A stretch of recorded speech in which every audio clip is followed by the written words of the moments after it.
And you're sweating and you're not used to it and you're hiking incredibly fast. I mean, this is just general. I didn't do it, so I don't know the specifics. Things like they've got the guys watching. If you fall more than 2 meters behind the guy in front of you, they're going to kick you out of the tryout. And then they take you swimming. It's all very psychological. They play a lot of mind games. Like team building games that you would play, like ropes course type stuff, where you have to like get people to cross over something all together, and like all sorts of mental things. They want to see how people work together, who's going to take leadership. A lot of running the obstacle course, a lot of push-ups, a lot of sit-ups. They basically just break you down physically and mentally, and then they see who's left. And they're looking for most people, 80% don't mind. And then of that 20% who finish, 10% don't finish training.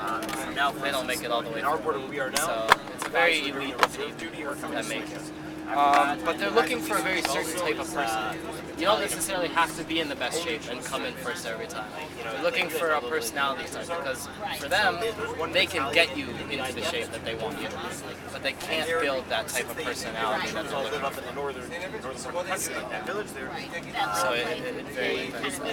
Yeah, the guy who really wants to help everybody, the guy who can keep pushing when nobody else can push, and is motivational towards a team and very helpful and not condescending. So it's not always necessarily the guy who comes in first every single time for every event, for everything that's going on. It could be the guy that's coming in last, but he's dragging 3 people with him. At some point, the guys It depends. What was the tryout compared to? For us, a lot of running.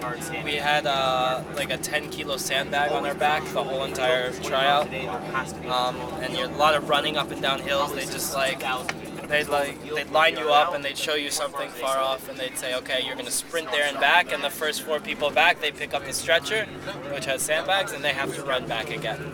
And they would only take, you have numbers on your arm, and they would only take the number of the person the first 4 people to get back. Based on how many times they take your number, you're more likely to get in. So and you do this for an hour and a half. You just do sprints back and forth. And then you do the same thing, but you do it crawling through thorn bushes. And I just go go, and you be crawling back and forth. And then they screw with you, and they play all sorts of mind games, and they make you run off into the deep bushes and hide. And if they find you, they tag you and you're out. Then they make you do a march. We do these forced marches in the army. They're very fast paced. They're 6, 7, 8 kilometers an hour. So you do one of them, and it's with stretchers that have sandbags on them, and they want to see who wants to take the sandbag, and who wants to be under the stretcher, who wants to take the water can, and things like that. And after that, there's an interview.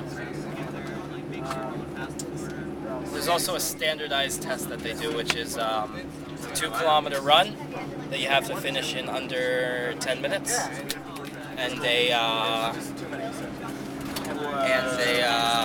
push-ups. You have to do, to complete 100%, you have to do 75 push-ups and 86 sit-ups. How much time? Push-ups aren't timed. It's just you do them until you can't do them. And then obviously what you want to do is when the 2-kilometer run, you want to be, a lot of friends back home. you want to do it as fast as you possibly can, because the faster you do it, the more likely you get put in a better unit for the tryout. The tryout was divided into little groups, and the faster you are, the better group you get put into, which is where they take more people. So that's a standard thing, but it's a checkup. They do them every few months. It's called a burro, and it's the 2-kilometer run, the push-ups, and the sit-ups, and they do it every 3 or 4 months in the army just to check to see how your level of fitness is going. What's your not fit?